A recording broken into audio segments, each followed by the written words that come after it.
Some cases arrive quietly.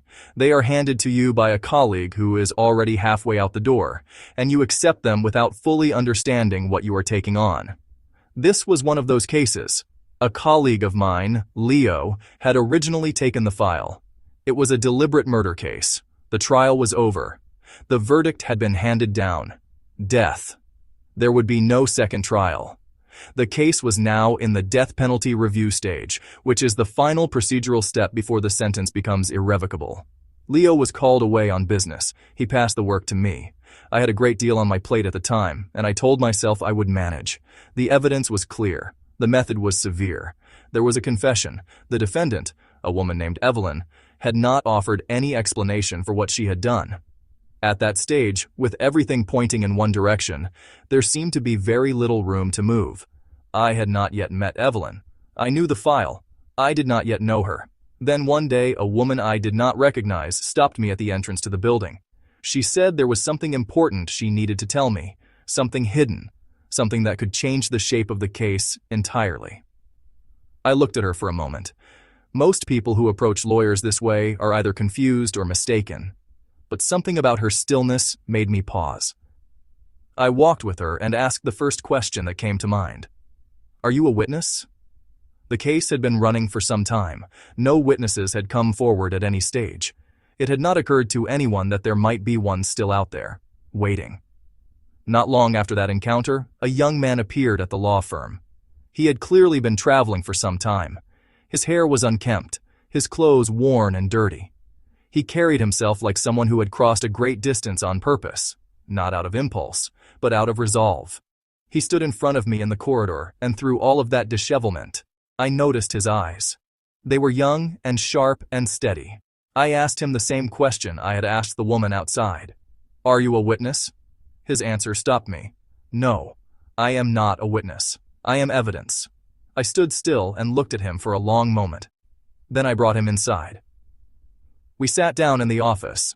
He told me his name was Lily, Liu Ruyan in full, 24 years old, and she had come directly from Germany. She was a postgraduate student in biological engineering. She had flown back as soon as she understood what had happened. She handed me a folder of documents, university records, both domestic and international. I looked through them quickly. They were from strong institutions. She was, by any measure, a very capable young person. I told her honestly that I was busy. I had other obligations, but this was a death penalty case, and the review window would not remain open for long. I rearranged my afternoon and told her we had a few hours. She thanked me. She had cut her hair short for the journey. She sat across from me with her hands folded on her knees, composed but urgent. Before she began, she said something I did not immediately understand. She said that for a long time she had felt that something was wrong. That there were secrets she had grown up inside of without knowing they were secrets, that she had spent years trying to find answers and had only recently arrived at the truth, and that this truth, the real truth, was the only thing that might save her mother's life. I did not yet understand how deep this would go. I asked her to start from the beginning. Lily began. The story, she told me, had to start with her father and with the fireworks factory. That was where everything had its root. Her father, she called him father, was a man she had always relied on. He was mild-tempered, calm, not given to showing off. Her mother, Evelyn, had married him in the way that many people in small places marry. Not out of great passion, but because it was the natural next step. Their life together was ordinary, modest, the small frictions of shared space rather than any deep warmth between them. Her father worked at the fireworks factory. He was a skilled technician, the kind of worker who took his responsibilities seriously. That conscientiousness, she said, was probably what made him a target. He did not bend to pressure. He held people to account, and that made certain people in the factory angry.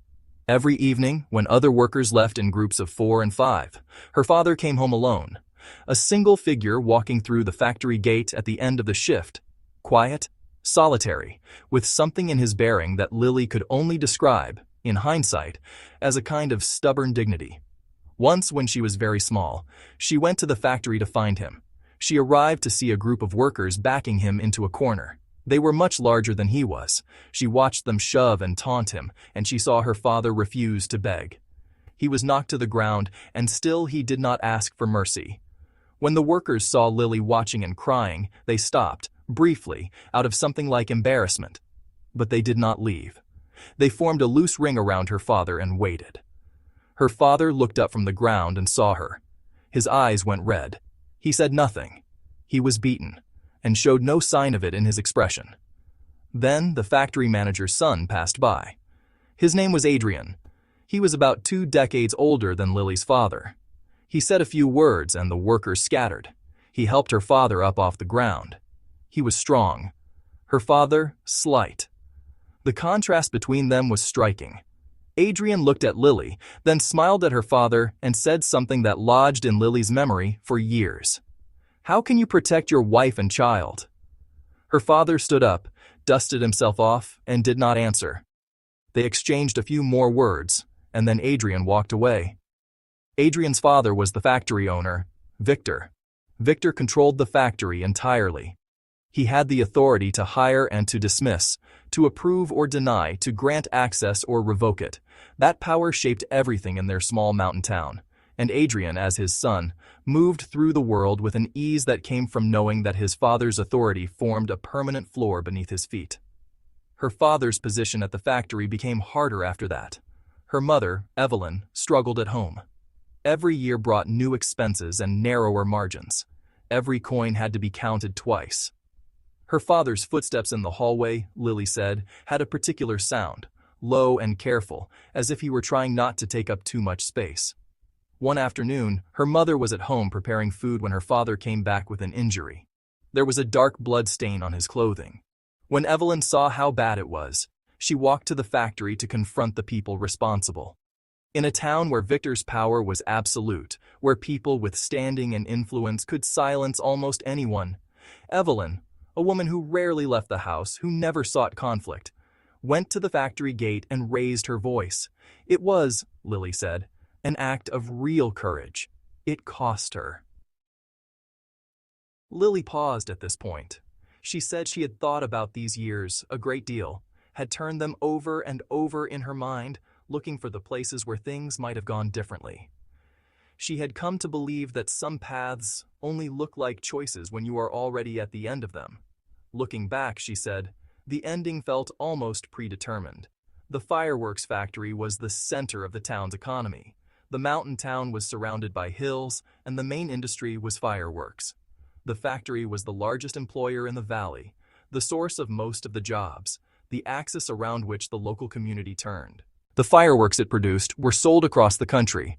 Everyone in the area had grown up with the sound and color of them. But Lily's family never bought fireworks. Even though her father worked at the factory, they could not afford them. They were considered a luxury. Her parents spent what they had on necessities, on things that kept them warm and fed. Lily loved fireworks all the same. She understood that they were out of reach, but she still wanted to see them.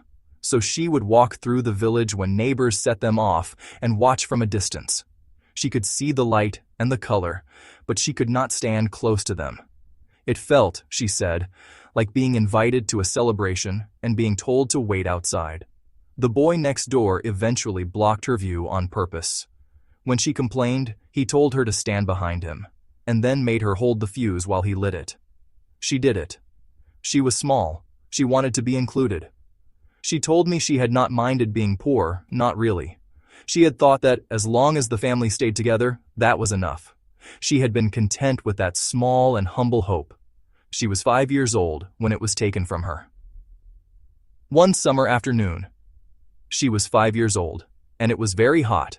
Her father sat with her under the roof of their house and tried to teach her to play with the 9-ring puzzle. It was an ancient interlocking ring game, made from metal, with 9 rings embedded on a central bar, in a formation that was far more complex than it appeared. Her father showed her the way to work through it. He explained each step. But Lily was too young to follow the logic and too tired from the heat to concentrate. She sat there half listening while he spoke, watching his hands move the rings without fully taking in what he was saying. Her father told her that the 9-ring puzzle was not a simple linear structure. Its rings connected through other rings, each one linked to the next through a central mechanism. 9 rings embedded on a single bar, forming a system of interlocking dependencies. To remove the first ring, you had to first free the ninth. To free the ninth, you had to work backwards from the front. Every step released only one ring, and every release was a condition for the next. He continued, and Lily remembered his exact words, or what she believed were his exact words. He said, "Sometimes life is like the 9-ring puzzle. There are many things that bind you. Each one is a ring that connects to the body. You carry them all, and it is not easy to walk. Only by opening the rings one by one can you see what is hidden inside." Her father read a great deal. He often talked to Lily about ideas that were too large for her to hold at 5 years old. She had heard this kind of talk from him before and had let it pass through her without landing. But this time, she felt something change in his voice. She looked up at him. He had raised his head. His expression was distant and unreadable, not the face of a man speaking to his daughter, but something older, something fixed on a point she could not see. She was frightened by it. She cried. She did not know why, did not know what he had said that caused it, only that the expression on his face was wrong in a way she could not name. A face without feeling. It was the first time she had seen anything like that in him. He recovered quickly. He pulled her close, and from that moment to the present, she said, that afternoon had never fully left her. That was the last summer evening she saw fireworks with her father. That November, her father left the house and did not come back. The explosion happened at the factory's warehouse, not the main production area, but the storage building further back, the one used for destroying defective goods. Barely anyone went there. The warehouse had a separate key, and at the factory, only 2 people held one: the manager, Victor, and her father. The explosion happened at 11 o'clock at night. The blast was visible from across the valley. People heard it in their sleep and came out of their homes pulling on coats and walking toward the riverbank, drawn by the light. Lily went with them. Her mother, Evelyn, came too. Lily remembered her mother moving quickly, trying to get past the people who had gathered, trying to reach the fire. The heat hit them in waves as the warehouse burned between the trees. The air smelled hot and sharp. The villagers held Evelyn back. She sat on the ground and cried. The area was sealed off. By morning, when the fire was out, the police had found a body. The face was not identifiable, but they soon formed a hypothesis, and the investigation began quickly from there. A young officer came to their home the following day to speak with Evelyn. He asked when her husband had gone out. Evelyn said he had left around 10 o'clock. He had mentioned a batch of goods that had been logged incorrectly. He wanted to go and look at them. The officer asked why it was so late. Evelyn said she did not know. He always left when he said he needed to. She had never thought to question it. The officer's name was Ray. He was, Lily would later learn, an old classmate of her mother's from middle school. He looked at Evelyn for a long time after her answers. Then he set his notepad down and sighed. Evelyn's testimony held. It matched what others had observed. Several witnesses had seen her father walking toward the warehouse that night. Victor, for his part, had been playing cards at a table some distance away from the site when the explosion occurred. The distance alone made him an unlikely suspect. He was not charged. The official conclusion, that her father had gone to the warehouse late at night to check on a batch of incorrectly recorded goods and had died in the resulting explosion, was recorded and closed. Lily was 5 years old. She did not yet know that everything she had just been told about that night was, in some essential way, constructed, and that the truth it concealed would take the next 2 decades to surface. Lily was quiet for a moment before she continued. She said she had been too young to know her father for long. Only 5 years. She could not claim to understand him fully, but she was certain, in the way that children are certain about the people they love, that he would not have gone to the warehouse that night without a reason. And the reason, she had come to believe, was her. She had liked fireworks. She had always liked them. She used to slip out of the house to watch the neighbors set them off, standing at the edge of other people's celebrations, because her family could not afford their own. She had argued with the boy next door, tried to stop him from lighting his. She had come home crying once, more than once. Her father had seen all of it. He loved her, and so she had told herself, for years afterward, that if he really had gone to the warehouse that night for any private reason, it must have been for her, to take something she could not have any other way. The guilt had been enormous. She said she had carried it alone. She never told her mother. She had been afraid that if she spoke it aloud, it would become more true than it already was. Everyone around her had been careful not to name things directly, and she had been careful too. Then, at the funeral, and she said this quietly, without drama, the factory owner Victor arrived. He came with his son. Adrien walked in beside him. Victor was a middle-aged man with a strong physical presence and a manner that made rooms go still. He was not a man people spoke openly in front of. But at the funeral, he came in looking soft. He carried a thick paper envelope, 30,000 yuan. He put it in Evelyn's hands and patted her on the shoulder. He said something about Lily's father, that in his heart, he had always been a good man, that it was a shame, that money could not fix everything, but she should take it, that she should not let people's talk get to her. The money was an implicit acknowledgement. Victor had said nothing that admitted fault, but he had handed over that envelope, and in doing so had effectively confirmed what the workers already assumed, that Lily's father had gone to the warehouse at an unreasonable hour with a bad reason and had caused the explosion himself. Victor did not need to say it. The envelope said it for him. Evelyn's face had gone red as she held the paper. Her head dropped. Her body seemed to fold inward. She exhaled, a sound Lily described as almost imperceptible, like someone finally setting down something very heavy. Then she took the money. Lily had been standing nearby. She heard a boy from the neighborhood say her father deserved it. She looked up and saw Adrien crouching in front of her with a few fireworks in his hand, offering them to her in a gesture she could not read. Was it kindness? Was it pity? Was it something else? She thought of her father at the factory.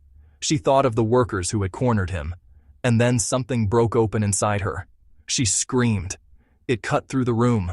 Everyone turned. Someone said the child was in shock. Someone else said she had been through too much.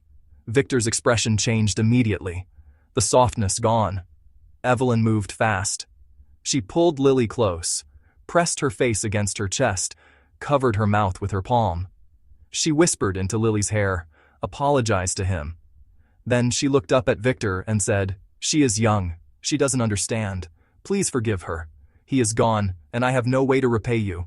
We need this. She is still a child." Victor and Adrien left. The other mourners drifted away, and Lily was left with her mother and her father's coffin, and the dying fire in the basin, and the smell of the room around her. After that day, she said, she could not bear fireworks. Every time she heard them, the sound pulled her back to the yellow light of that night, back to the heat and the smell and her mother sitting on the ground by the riverbank. She would feel tears start without meaning to. She said this almost as a small confession, the way people admit to things they are still, years later, slightly ashamed of. Back in the present, I was looking through the old case file while she spoke. I found the record she had mentioned, the 1996 warehouse explosion. I called an assistant to bring it to me. Lily's eyes tracked me as I moved. She said, "Do you think my father did something wrong?" I went back to my seat. I told her the honest answer. I had only heard the story from her side, which meant I was already standing beside her when I looked at it. I would help her. But she should know. As she thought about it more carefully, she would find things that did not fit together. Things that were unreasonable. She asked what I meant. I told her the core problem. Why did her father go to the warehouse that night? If the story was what the workers believed, that he went to take fireworks for Lily, then, on one level, it was understandable. A father who sees his daughter excluded, who wants to give her something she cannot have. It was a sympathetic motive, but it was also a foolish one. And her father was not a foolish man. Fireworks were not the kind of thing you could take quietly. They were not small. They were not easily hidden. If you set them off, the whole street would know. And the people at the factory, the people who already resented him, would be watching. A man in his position, with his enemies, would know this. He would know he could not do it without being caught. And getting caught would cost him the one thing he had left, his standing as the person responsible for the warehouse. So if he went there that night, the reason was almost certainly something else. Something he needed to see for himself. Lily sat with that for a moment. Then she said, "Keep going." After the funeral, she said, she and Evelyn were alone. Officer Ray, her mother's middle school classmate, came to check on them sometimes. He told Lily, more than once, that she should study hard and one day leave the mountains. He said it without cruelty. He said it the way people say things they mean. He had told her something about her mother's past, too. Evelyn had dropped out of school early and married young, before the legal age, though in that era this was not unusual. She had been a housewife from the beginning, but her nature, Ray said, had never been small. She was restless in the way that certain people are restless when the life around them is too narrow for what they carry inside. Her mother had been a good student. Her grades were high. Her instincts were sharp. Once, in a language class, the teacher had told a story about ostriches burying their heads in sand. The usual interpretation, that ostriches hide from danger. Her mother had stood up and disagreed. She had read something different. She believed ostriches, when threatened, ran first, up to 70 kilometers an hour. And when they could not run, they did not hide. They stood and faced whatever was coming. The teacher dismissed her. He told her not to talk about things she had not seen herself. But her mother did not sit down easily. She kept pushing until the teacher, embarrassed, finally gave her a small concession and moved on. She was the kind of person who did not let go. One summer, not long after, she had left the house alone at night. She wanted to see the world outside the mountains. She fell on a slope in the dark and broke her ankle. She lay there through the night until her grandfather found her. The leg healed, but not completely. Her heel had never been right since. After that, her grandfather, afraid she would do something drastic, pressured her into an early marriage. Evelyn's own personality was a problem to be managed, and the solution was to give it somewhere safe to land. She found Lily's father. He was 11 years older. He had grown up without much. He was not a social man. He was steady and quiet and loyal. For Evelyn, who had spent years being called difficult and wild, that steadiness was the thing she needed most. There was no passionate love between them, but there was consistency. And after years of feeling like a problem, consistency felt like safety. When her father died, that safety was gone. Evelyn could not stay on the ground. She got up. She found 2 jobs, a breakfast stall and a tailor shop. The tailor work was inconvenient with a child, so eventually she went to the fireworks factory. She became a drying worker. She brought Lily with her when she could. She knew Lily was struggling. The sight of fireworks at night made Lily cry without warning, a long, wordless grief that had no name. Evelyn took her to the local doctors, but they found nothing treatable. A city hospital was suggested. Evelyn refused. She said, "A record like that follows a child. She would not let Lily carry that." So she taught herself instead. She read about psychology and whatever she could find. She began to apply what she read, slowly, in the way that only a parent who sees the same child every day can. Adjusting, watching, trying again. Gradually, over a year or more, Lily began to come back to herself. That period brought other pressures too. Evelyn's parents worried about a young widow raising a daughter alone. There were blind dates. Most of them meant nothing. One man, however, was different. Lily called him Uncle Thomas. He was gentle. He was kind. He ran a small business and had a warmth about him that made Lily feel, briefly, that things might settle into something bearable. But it did not come to anything. The match failed. Then one evening, Evelyn was walking home with Lily when 2 men blocked their path and grabbed at Evelyn. She was small, already with her bad leg, and could not pull free. Lily tried to help and was shoved to the ground. She got up, screamed for help. The people around them either rushed past or watched. She ran home. She came back with a knife. By the time she arrived, it was over. Adrien was there. He had come past by chance and kicked the 2 men into the ditch. He had helped Evelyn to her feet. He stood over the situation with the ease of a man who had never once doubted his own authority. Lily had looked at him differently that day. He had seemed, in that moment, like a protector. She had been grateful, but her mother had not looked at him at all. She had taken Lily's arm and walked away quickly, without a word. Lily had not understood it then. She had thought perhaps her mother was frightened by handsome men, or by men connected to the factory. She had told herself there were good reasons to keep a distance from powerful people. She had not yet understood what the real reason was. Lily continued. Adrien and the men around him were not simply rough. They were organized. They moved through the town as a group, and the group had a function: to make people afraid. No one bothered them because no one could afford to. And in return for that fear, they offered a kind of rough protection. not out of any genuine feeling for the people around them, but because Adrien liked the way people looked when they were grateful to him. He liked being the one who had the power to help and the power to hurt, and who decided which one you received. Evelyn was left alone for the most part. No one at the factory touched her. That was something. The country was growing fast in those years. The Eastern boom was spreading inland. Orders for fireworks were increasing all over. The factory was too profitable to slow down, and Victor drove it harder every season. Adrien went out regularly to check the markets, to take meetings, to expand the reach of what his father had built. The main factory was too small for the demand. Smaller unlicensed workshops started appearing, not officially connected to Victor, but understood to be under his orbit. They worked through the summer heat when the main factory had to comply with safety regulations and stop production. The supervision teams could not reach them in the mountains. So while the large factory followed the rules in the open, the small ones kept working in the dark. The town shook sometimes with distant explosions. Lily said she remembered the sound. 3 blasts one summer, far off in the hills, each one arriving as a deep vibration in the chest before the sound itself reached her ears. Production waste had nowhere to go. The legal warehouse was too small. Victor's people rented storage space from villagers throughout the town. The rent was low and the arrangement was not negotiable. No one who was approached said no. Families cleared their rooms and moved into smaller corners of their own homes. Lily's house was too small to offer anything except the floor space, and the floor was damp, so they were passed over. But the rest of the town was pressed into service. One morning, there was a different kind of explosion, not from the hills, but from somewhere nearby. A boy had gone into one of the rented warehouses looking for a small firecracker. There had been an accident. He lost part of his leg. The factory sent people to collect the damaged goods. They hit the family.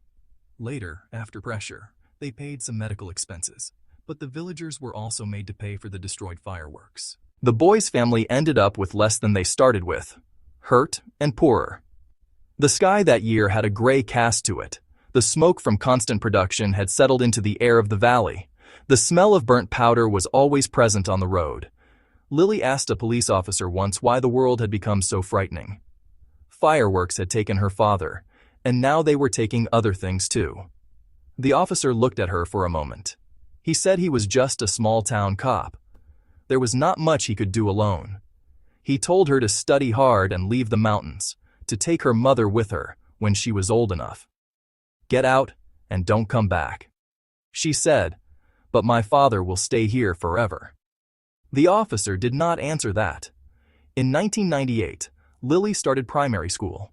She was 5 years into the loss of her father. The town was small enough that everyone knew everyone's history, and her family's history was the kind people kept their children away from. Her classmates had been told, in the indirect way that children are told things, that the situation around Lily was too complicated. They kept their distance. No one called for her when it was time to go outside. No one saved her a seat. She became quiet. She stopped expecting company and eventually stopped wanting it. Loneliness, when it goes on long enough, stops feeling like a condition and starts feeling like a personality. Her mother sat beside her one evening and put a hand on her shoulder. She said, "Does it matter so much being liked? Even if you are welcomed everywhere, there will always be someone who doesn't like you. The people who stay, the ones who matter, will find you. The others move on. Their lives change. Yours will too." Lily understood the logic. She could not feel it. She spent the semester becoming more and more internal, and by the time the school year was over, she had stopped trying to cross the distance between herself and the other children. She began to move through the town alone, thinking. She found herself returning in her mind to the events of 1996, the night of the explosion, and discovering that the memory had a strange quality. Something was missing from it. Not a specific detail she could name, but a feeling, a texture, as though the memory had a gap in it she could not locate. The more she reached for it, the more it receded. She was not sure if this was normal, if grief did this to memory, or if there was something else. She began to hear sounds from the basement. The basement was beneath their house, small, dark, damp, with a low door that had always been shut for as long as she could remember. It was used, her mother said, for food storage, but the sounds coming from it were not the sounds of an empty room. They were quiet, almost nothing, but they were there. She did not open the door. She was afraid of the dark and the smallness of the space.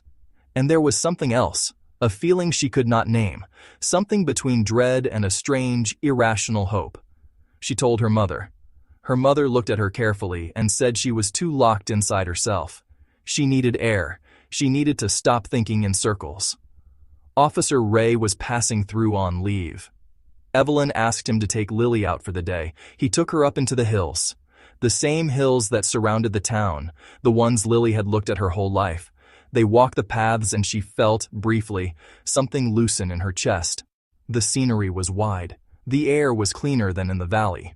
But the thought had already planted itself, and she could not get rid of it. On the way back, it came to her fully formed. What if the sounds in the basement were her father? What if he had not died in the explosion? What if the body they had found was not his? She told her mother. Her mother's answer was swift and without softness. She said, "Your father is dead. He was blown apart. Stop looking backward. If I spent my time thinking about the past, we would not survive. You have to look at yourself. Study. Get stronger. That is the only direction that matters now." Lily ran outside. She stood at the door and looked back through the window. Her mother sat in the fading light, alone, not moving. Lily felt guilty for having asked. She knew her mother was carrying more than she should have to carry. The jobs, the money, the cost of keeping a child alive and moving forward. Every time Evelyn corrected her, there was a reason behind it. It was always reasonable. But the woman correcting her did not feel like the same woman she remembered from before. The mother she remembered had argued with teachers, had left the house alone in the dark to find the world outside the mountains, had lain on a slope all night with a broken leg and not given up. That person had been difficult and restless and alive in a particular way. This person was quieter, more careful. She faced forward and told Lily to face forward too. Lily ran, but could not outrun the feeling. Then, in the winter of 1998, something changed. She was at her desk at school when the most outgoing boy in the class came running toward her holding a box. It was red, tied with a green ribbon. A gift box. In the gray of winter, in a classroom full of children who barely spoke to her, the color of it stopped everyone. The class went loud around her. The boy said it was for her. There was a letter inside. It said, she had heard of Christmas. The town did not celebrate it. No one she knew had ever received a Christmas gift from Santa Claus. And yet here was one, with her name on it, in a red box with a green ribbon. She tucked it into her bag and took it home that evening. Her mother unwrapped it carefully and lifted out a crystal ball. She turned it over in her hands. She said she had never seen anything so beautiful. Something this fine must have come from a city. The only time her mother had left the county, she told Lily, was when her grandfather had taken her to a city hospital after the fall that broke her ankle. She remembered the smell of disinfectant. She remembered pain. That was all the city had ever given her. She said it without self-pity, almost as an observation. Lily placed the crystal ball on her bedside table. She looked at it many times a day. She could not explain exactly why it helped, but it did. The way that certain objects anchor you to a present moment when the past keeps pulling you under. She began to come back to herself. Slowly, she started talking to classmates again. The crystal ball became a story, and the story became a reason for other children to approach her. She had received a gift from Santa Claus. For children who still believed in such things, that was significant. 1999 arrived. The century was turning. The whole country was in the mood for it. Cities lit up, industries expanded, the feeling of crossing into something new. Fireworks orders that year were enormous. Victor's operation pushed to meet demand. The main factory, the small workshops in the hills, the rented storage rooms throughout the town, all of it strained under the weight of production. Victor's slogan that year was something about opening up the new century. He pushed harder than ever, but the year that felt like triumph was the year it ended. In September, the heat still sat over the valley when the foreign vehicles appeared. Provincial leaders, county officials, and then, separately, police. Not the local officers everyone knew, but people from outside, from the provincial force. The town sat remote in the mountains and had been easy to overlook for a long time. What Victor and Adrien had built had been hidden well, but the risk, run long enough, eventually finds its moment. The evil, as Lily put it simply, does come out in the end. The inspection team came in through the mountain roads and did not leave quickly. The inspection team had not come to look at paperwork. They were specifically targeting Victor's operation, not just the production records, but the conduct of the men who ran it. The provincial team brought with them evidence of years of unlicensed manufacturing, of safety violations that had caused deaths, of illegal business arrangements that extended well beyond the factory gates. Victor had been building something larger than a fireworks enterprise. He had been building influence, pressing into local power structures, absorbing people, expanding in the way that certain operations expand when they are never checked. The charges that eventually came included organizing criminal activity, deliberately causing harm, and worse. Victor was arrested. He was put into a police vehicle on an ordinary day and the era ended. 15 years. That was how long the factory had dominated the valley. From a small, legitimate enterprise to something that had bent the town around it. The warehouses in people's homes, the workshops in the hills, the accidents absorbed in silence, the people who disappeared. The factory had stood at the center of it all, and now it was gone. But Adrien was not found. He had been traveling, checking markets as he often did. And the last confirmed sighting of him was half a year before the inspection team arrived. When the police came, he was simply absent. The assumption, at first, was that he had heard something was coming, that he had run. People in the town said it with a particular contempt. His father stood there and faced the music, and his son had already left. He was listed as a fugitive. A year later, they found out he had not gone far at all. The following summer, a flash flood came down from the hills. The rainwater rushed through gullies and pushed debris onto the mountain roads, broken branches, soil, loose rock. Passers-by were picking their way around the mess on one of the paths when the police were called. What had been carried down was not only branches, the remains were found in pieces. The body had been in the mountains for some time. It had not been placed at elevation. The location was close to the road, which was why the flooding had reached it. The police worked carefully through the debris. When they had assembled what they could, it was clear. There was no complete form, but there was enough. The identity was confirmed. Adrien. The murder was official, a single fatal wound to the neck, made by a blade consistent with a common household chopper. The weapon had not been found at the scene. Based on the condition of the remains, the estimated time of death was approximately 2 years earlier, placing it at around 1997, when Victor was still in operation and Adrien was still being seen around the town. Lily and her mother had been walking past that road on the way home from school when the police were working. Lily saw the officers carrying something from behind the pile of branches. There was a white cloth, but the edge of what was beneath it was visible. Her mother covered her eyes quickly and moved her past. Lily said, just like after the warehouse explosion, she had seen something she was not meant to see, and just as before, she did not feel the shock she might have expected. What she did notice, in the brief moment before her mother's hand blocked her view, was the right hand. Specifically, the right hand's little finger. Half of it was missing, a bone fragment exposed at the tip. She filed it away without understanding why. It was just a detail, a small specific thing that lodged in memory without attaching to anything else. She did not think about it again, not for years. The police investigation that followed went nowhere quickly. The technology available was limited. Forensic analysis could confirm identity but could not reconstruct the scene or establish a clear chain of events.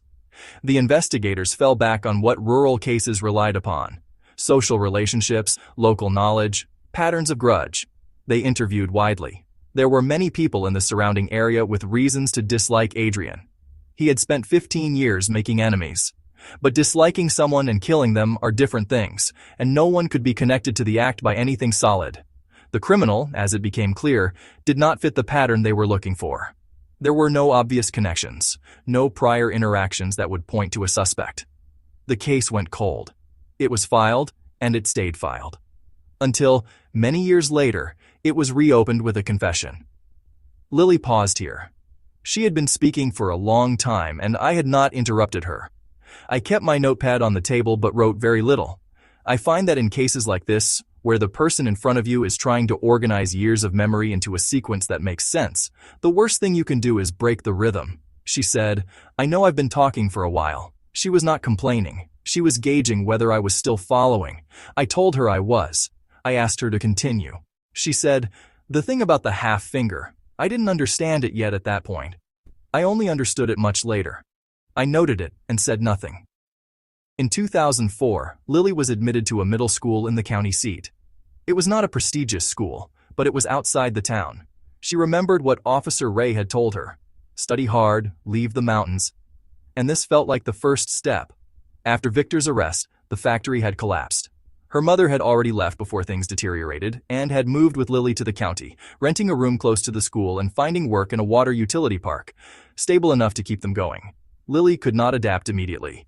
The county school was more open than the mountain town. The other students were livelier and less contained. They slipped out to the local arcades, sang in smoky practice rooms, dyed their hair, and talked about things Lily had no framework for. She watched them and did not know how to cross the space between observation and participation. When she finally tried, she misjudged it. Turned down a classmate who wanted to copy her homework and became a target. 3 or 4 boys and a group of girls cornered her after school.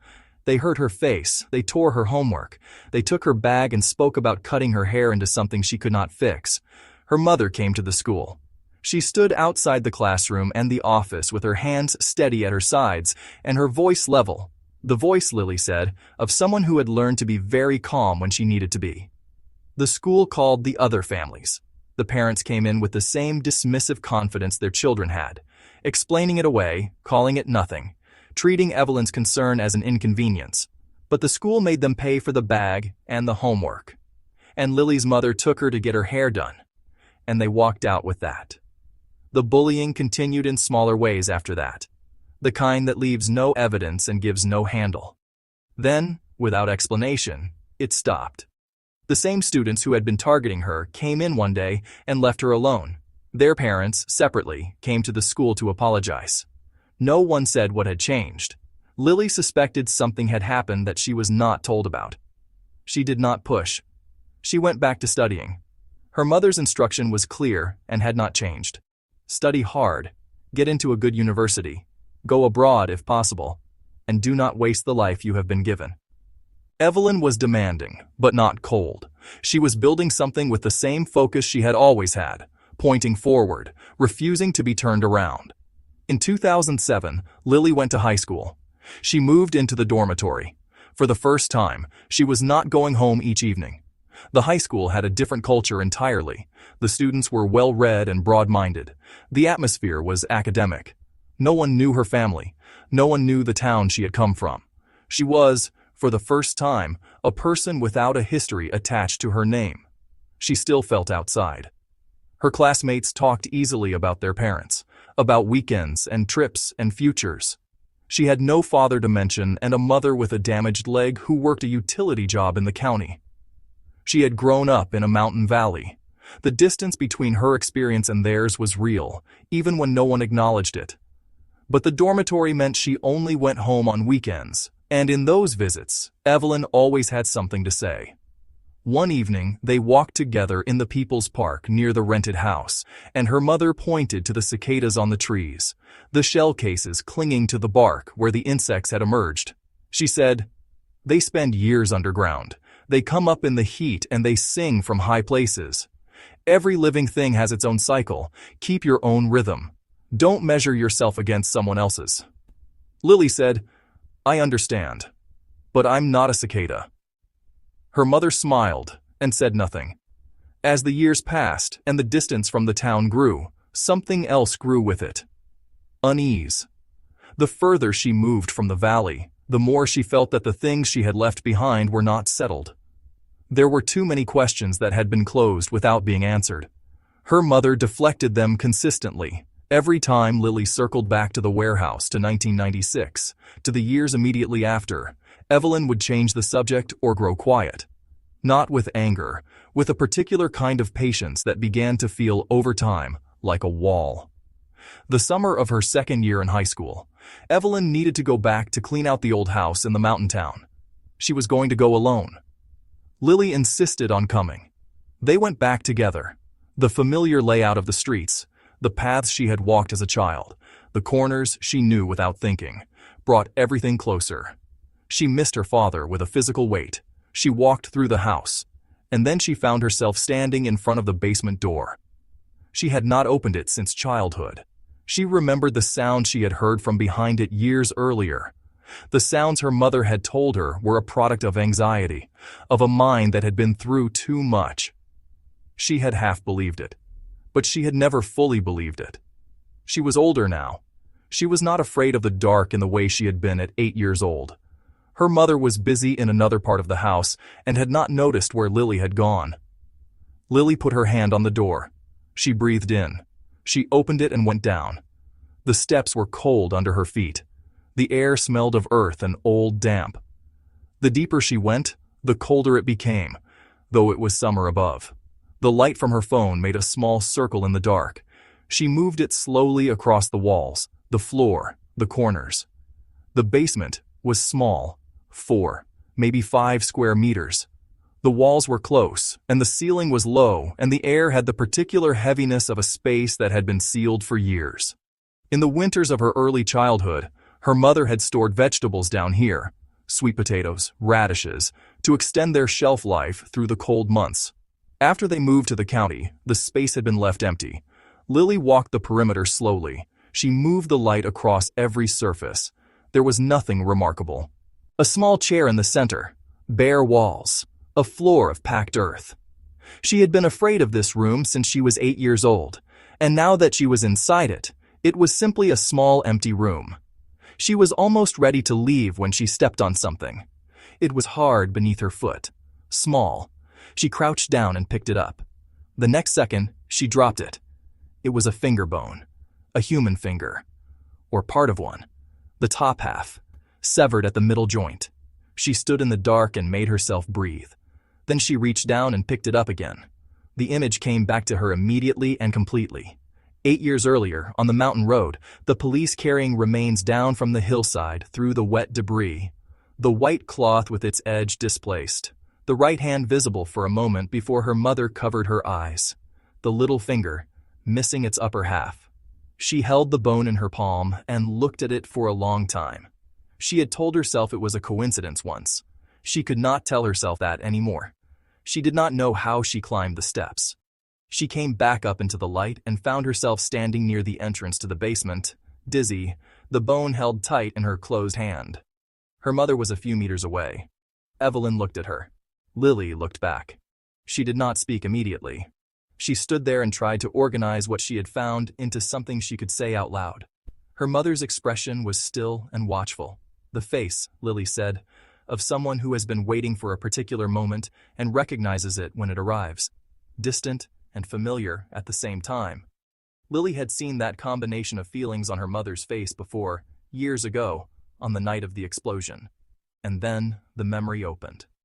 It came back not as a complete scene, but as a detail she had not been able to reach for years. The night of the explosion, after she had woken and gone to the window, she had walked out of her room and seen her mother coming in through the front door. Not going out, coming in. Standing in the doorway and seeing Lily there, and going very still. There had been a smell. Lily had registered it as a child and then lost it. A faint smell of gunpowder on her mother's clothes. Before the explosion had even happened, she had smelled it. Because her mother had already been at the warehouse. She had carried this detail inside her for years without being able to place it. Now it landed. She held out her palm and opened it. She asked her mother, "Did you do it?" She asked about both things, the warehouse and the bone. Her mother looked at the fragment in Lily's hand for a long moment. Then she shook her head. She pressed Lily's fingers closed around it gently, covering it. She said, "Come home. We'll finish with the old house. Tonight." That night, after 3 rounds of questions, Evelyn let go. She said, "A generation carries what a generation carries. Your father told me not to tell you. He was afraid you couldn't hold it, but you're grown now. You found this yourself. I can't hide it from you anymore." Lily felt the ground shift under the words before they were fully spoken. She asked, "Is he alive?" Her mother nodded. Her father was not dead. She told me this part of the story with her hands very still in her lap. She said that when her mother nodded, Years of grief came loose all at once. She could not describe what that felt like except to say that the weight of it going was almost harder than the weight of carrying it had been. I interrupted her here. I told her I needed to say something directly. I said, "I believe you are connected to this case.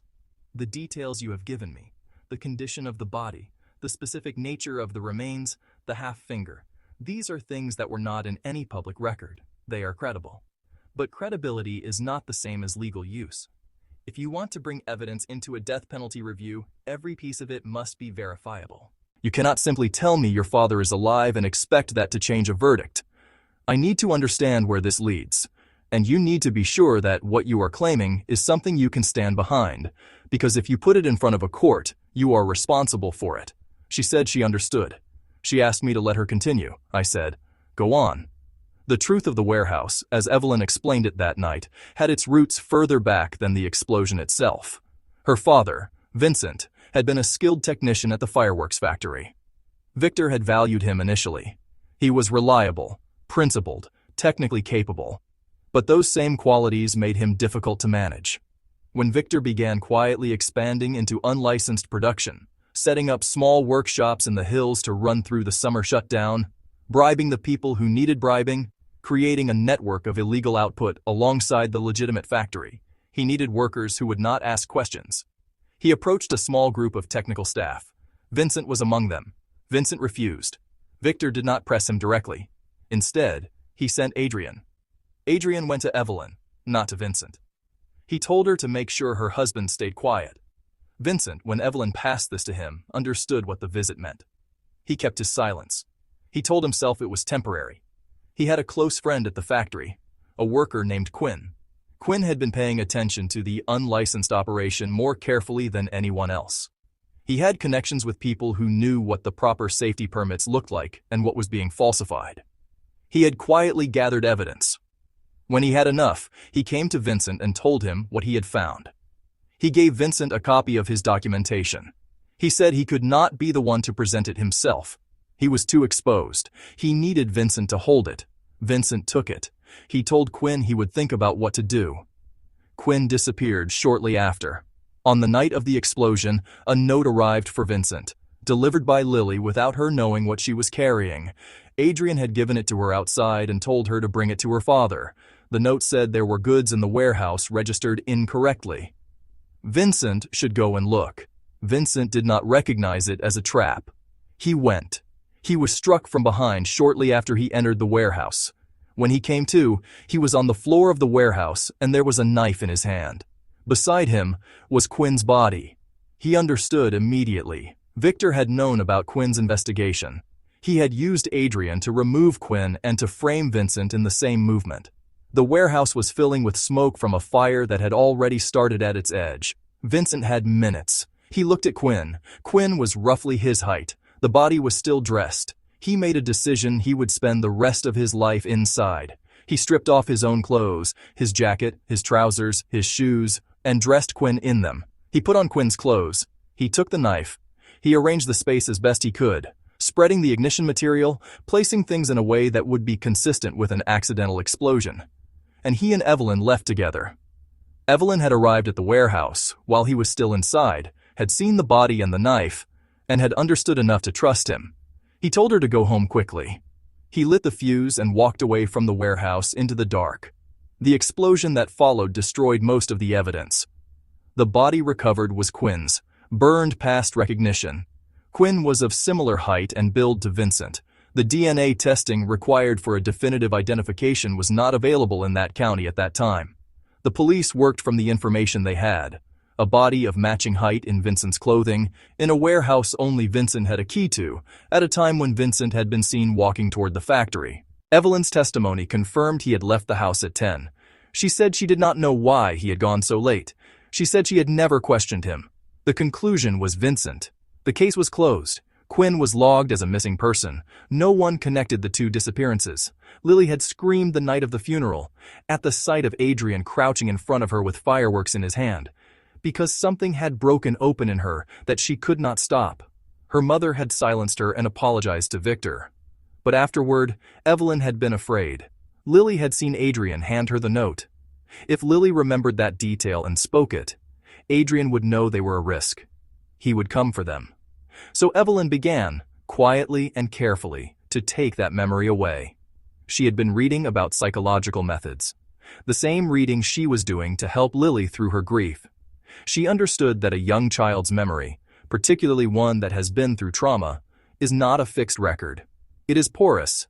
It can be reshaped slowly through repetition and gentle redirection. She began to work on the specific memory, the note, the moment outside, Adrien's face. She replaced it with other content. She deepened other details. She added things that had not happened and let the real events underneath grow fainter until they sank below the surface.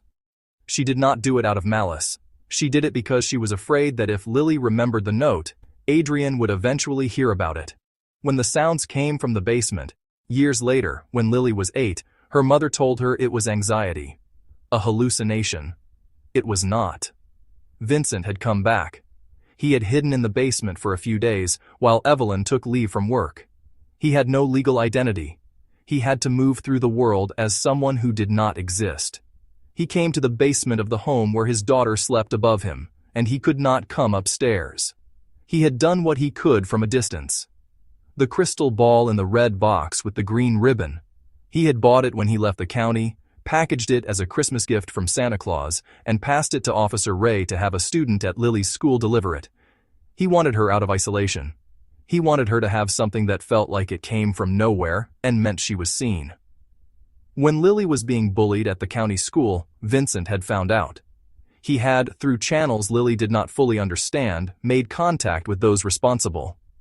He had reported it. The bullying stopped. The parents came to apologize. He had never left. Lily stopped speaking for a moment. She said, "My father has always been beside me. Not as a ghost. Not as a memory. As a person. Living. Watching from somewhere I could not see. Everything strange that happened to me, I thought it was coincidence or luck or Officer Ray looking out for us. It was him. It was always him." She looked at me steadily. She said, "And now I need you to understand why I came here." Her father was alive. Her mother had confessed to a murder she had committed. And in Lily's hand, pressed closed by her mother's fingers in the basement of their childhood home, was a piece of bone from the body in the mountains. She said, "I am not a witness. I am evidence. And my father is still out there. But first, I need you to save my mother." Adrien had come to the house. Evelyn had taken a few days off work, unannounced, to spend time with Vincent in the basement. The absence was unusual enough that Adrien noticed. He had always been observant in the way that predatory people are observant, not out of care but out of habit. He came to the house, found the entrance, and let himself in. He found the basement door. Vincent heard him on the steps. The basement was small, and the ceiling was low, and Adrien was not prepared for someone to be there. Vincent knocked the chair into him as he came through the door. Adrien was stunned, and Vincent stood over him in the dark of the room where he had been hiding for years and understood that he had arrived at the final ring of the puzzle. He thought about what came next. If he let Adrien go, the question was simple. What would Evelyn and Lily face afterward? Adrien knew Vincent was alive. Adrien knew where they lived. Adrien knew everything that Vincent's survival implied. The staged explosion, Quinn's body, the night at the warehouse. If Adrien walked out of that basement, there was no version of the future that left his family safe. Vincent was, at his core, a gentleman. Lily described him that way without qualification. His wishes had always been simple: work honestly, take care of his family, live a life that was warm and ordinary. He had been pushed out of that life by force, had made a desperate decision in a warehouse to survive it, and had spent years living as a ghost in the margins of his own family's existence. He had never wanted to be in the position he was now in, but he was in it. He killed Adrien in the basement. He completed the work alone over the following days, transported the remains to the mountain, and left them there. He stood on the hill above the town, looking out at the landscape he had grown up in, the connected ridges and the valley below, and then he left again.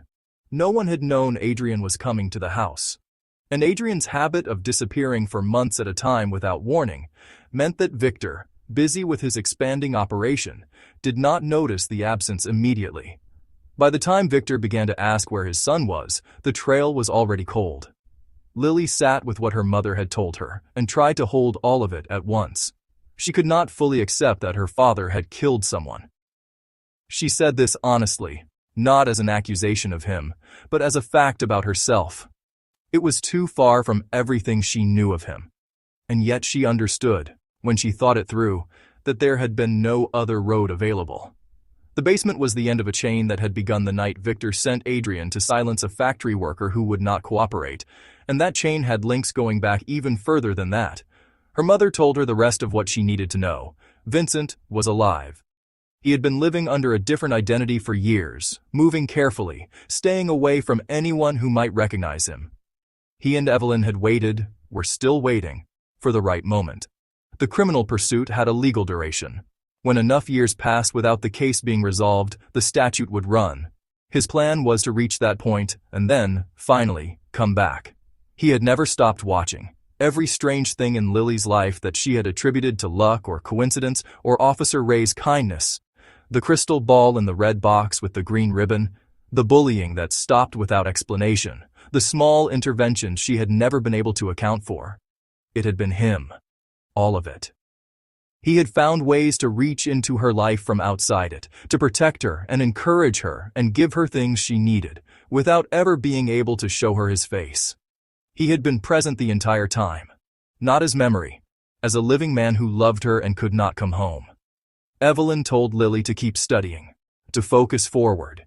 She said she would handle things. She told Lily not to go back to the basement. Lily was frightened, and more than frightened. She was released. Something she had carried since she was 5 years old lifted enough for her to breathe differently. She had a father. He was real and alive, and he had never left her. She went back to school and worked harder than she ever had. Her grades steadied. Then they climbed.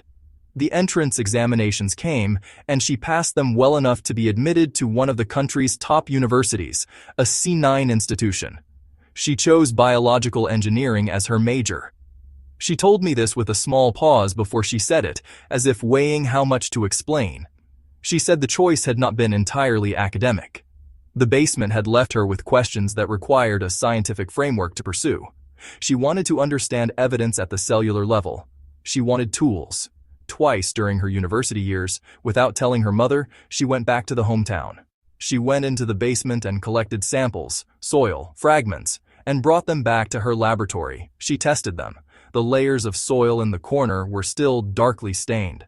The blood had been there for years and the earth had held it. She documented what she found and put it away. Her mother found out. She was angry. She told Lily the basement was clean, right, or close enough, and that Lily needed to stop going back there. She said the best way to deal with what was in that ground was to fill it in. Cover it. Let it go. Lily said, "I think that's right." And she stopped going back. Her mother had always pushed her toward distance. Study hard. Go further. Get out of the valley. Get out of the county. Get out of the country if you can. When Lily was admitted to a postgraduate program in Germany, her mother was not surprised. She had been pointing Lily in that direction for years. She gave Lily half of her savings for the journey. She sat with her and packed a large suitcase. Everything organized, every item considered. At the airport, she told Lily to pay attention to the world, to be careful. Lily said, "Mom, I'm going in now. I'll call you." Her mother nodded. Lily walked toward the departure gate. She was 20-something years old and had been keeping her mother in sight for as long as she could remember. The shape of her in the kitchen, in the doorway, at the edge of the school grounds. She turned her back and walked. Then she heard crying. She turned around. Her mother had come after her. She had taken Lily's hand and was holding it without being able to say exactly what she needed to say. Only that she could not bear it. Could not bear her going, and did not know why the feeling was so large. Her mother, who had always been the one to say, "Days have to go on. Look forward. Keep moving." Lily said, "Mom, when I'm settled, I'll take you abroad." Her mother pressed her lips together. She nodded. She let go of Lily's hand. Germany was far in every sense. Lily called her mother from the airport when she landed, and Evelyn answered briefly. She was busy, she said. "Don't keep checking in on me. Learn to be self-reliant." Her tone was calm and even, the same tone she had always used when she was teaching Lily something. Lily told herself her mother was adjusting. She got busy herself. The coursework was demanding and the environment was new and there were people around her. Foreign classmates, a full schedule, experiments that required her full attention. She found her rhythm. Weeks passed, then months. She called less. Her mother called less. When they did speak, Evelyn seemed satisfied, glad that Lily was becoming more independent, glad that she was not needed in the same way. Lily took this as a good sign. Then a call came, different from the others. Her mother's voice had something in it that Lily did not immediately recognize. She said, "Lily, I need to tell you something. Your father recently ran into someone from home, someone who recognized him. His current identity is no longer safe. He needs to move. I'm going to go with him. We're going to find somewhere new together." She said, "The house in the county is going back to the landlord. You don't need to worry about food or accommodation. Your father and I are working out the details. Once we've moved, I won't be able to contact you for a while. I'll be changing my number. When things are settled, I'll let you know." Lily was in the middle of a week of experiments. Her supervisor had just called her. Her mind was still partly on the lab. She heard the word quarantine and felt, briefly, something ease in her chest. A word that implied structure, temporariness, a plan with an endpoint. She said, "Okay, Mom, be careful. I have to go. I'll call you when I'm done." She finished the week. She tried to call her mother. The number was empty. She waited. Her mother had said she would be in touch when things were settled. This was the arrangement. Lily trusted the arrangement. She went to class, went to the lab, had dinner with friends. Every time her attention drifted, she checked her phone. And the phone was always quiet, and she told herself this was temporary. A week passed. Then another. She stopped going out. She sat in her apartment and watched the phone. She had been told not to contact her. She had been told not to call the police. Those were the terms she had agreed to, standing in an airport with her mother's hand around hers. She could not undo them from a room in Germany. She tried to reason with herself. They need time. It takes time to move. There is a plan, and it is running. She opened the refrigerator one evening. There were eggs, no scallions. In her mother's kitchen there had always been scallions because her mother made fried eggs the way Lily liked them, with the green of the onion worked through. Lily had been eating her mother's fried eggs for as long as she could remember, and she had not eaten them in months, and she would not be eating them tomorrow. And she did not know when she would again, or even where her mother was. She sat down on the sofa and cried for a long time. Then she fell asleep. She dreamed. She was 5 years old. It was summer and hot, and she was sitting under the roof of the house with her father beside her. He had the 9-ring puzzle in his hands and he was showing her how to work through it, how the rings connected, how each one had to be freed in a particular sequence before the next could move, how the structure that looked simple from the outside was in fact a system of deep dependencies running through its center. He said, "Sometimes life is like this. There are many things that bind you. Each one is a ring attached to the body. You carry them all, and it is hard to walk freely. Only by opening the rings, one by one, can you finally see what is hidden at the center." He was speaking to her the way he had spoken that afternoon. The warm, slightly abstract way of a man who reads too much and loves his daughter too much to keep what he knows entirely to himself. And then his face changed. His face changed. It was still her father's face. The same eyes, the same set of the jaw. But the expression on it was different from anything she had seen him wear before, even in memory. He looked directly at her, and he said her name. "Lily, you have to save your mother." She woke on the sofa with her heart loud in her chest. The room was dark and quiet. She sat upright and held still for a moment, feeling the dream settle into something that did not feel like a dream. She had always believed, in a way she could not entirely justify, that certain dreams carry information. She had noticed something was wrong for weeks. She had been telling herself to wait, to trust the plan, to give her mother the time she had asked for.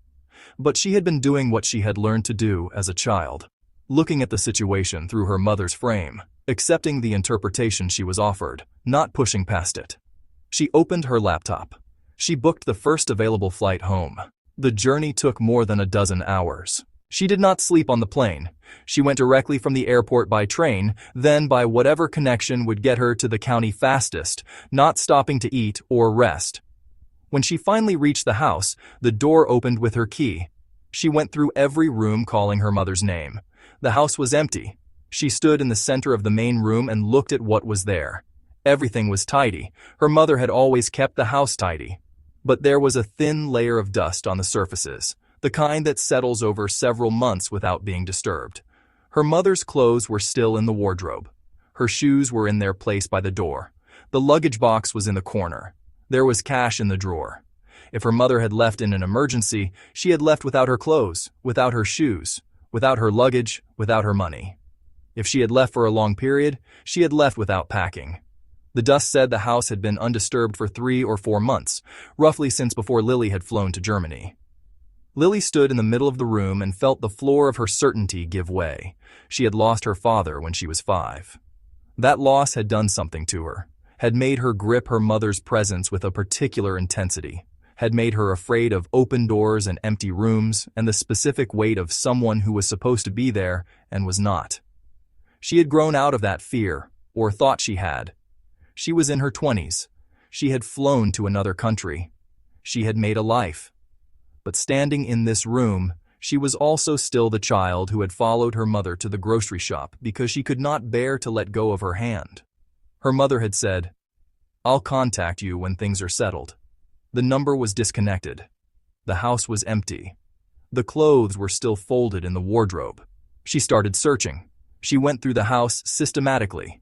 In a stack of old books, travel magazines, an English language textbook, things her mother had accumulated over the years. She found a notebook. She turned the pages without knowing what she was looking for until one page stopped her. 4 names, each one with a workplace and an address. She looked at them for a long moment. Then she recognized 2. They were the parents of the students who had bullied her at the county school, the ones whose children had abruptly stopped, whose parents had come in to apologize without explanation. Her mother had said at the time, "Your father helped me teach them a lesson." One of the addresses was a post office in the county, a stable government position, the kind of job a person holds for decades. She took the notebook and went. The woman at the post office did not recognize her at first. Then Lily said her mother's name, and the recognition was immediate and unpleasant. The woman's expression shifted into something guarded and uncomfortable. She said, "You want to know what happened? Ask your mother." And then, "Does your mother's condition run in the family?" Lily held still and asked what she meant. The woman said, "Your mother is not well. She came to my workplace years ago and blocked me outside and told me, calmly, clearly, that if my child continued to bully hers, she would consider it illegal harm to her daughter and would respond accordingly." She described, in specific terms, what she was prepared to do. She said it the way someone says something they have thought through carefully and mean completely. The woman had been afraid. She had gone home and told her child to stop. Lily did not speak for a moment. Then she thanked the woman and left. She took the bus to her old primary school. The man she was looking for, the one who had delivered the Christmas gift, was not at the school. The caretaker told her. That was his father. He works at the county police station now. He's a senior officer. He hasn't finished his shift. She ran. She arrived at the police station breathless, her voice gone rough. She told the front desk she needed to speak with a specific officer, that it was urgent, that she could not explain at the desk, that someone needed to call him out. The officer on duty looked at her and made the call. When he came through the door, she knew him immediately. He had aged, but the face was the same, the face of the young officer who had sat in her family's house after the explosion and asked her mother quiet questions, who had told a small girl to study hard and leave the mountains. He said, "Lily, you're back." She said, "Where is my mother?" He did not answer immediately. He sat down across from her and made her sit too. He told her to breathe. Then he told her. Her mother had walked into the police station on an ordinary afternoon several months earlier. She had said she wanted to confess to a murder. The officers on duty had not taken it seriously at first. She was a small woman, quietly dressed, with a damaged leg and a calm manner. But her expression was not the expression of someone making a false report. They called it in. Within an hour, Evelyn had taken officers to the house and shown them the basement. Officer Ray had found the half finger himself. He had recognized what it was. The forensic examination confirmed it. The bone fragments in the basement matched the DNA of the remains found in the mountains in 2001. The victim was Adrien. The cause of death was a single wound to the neck, consistent with the earlier finding.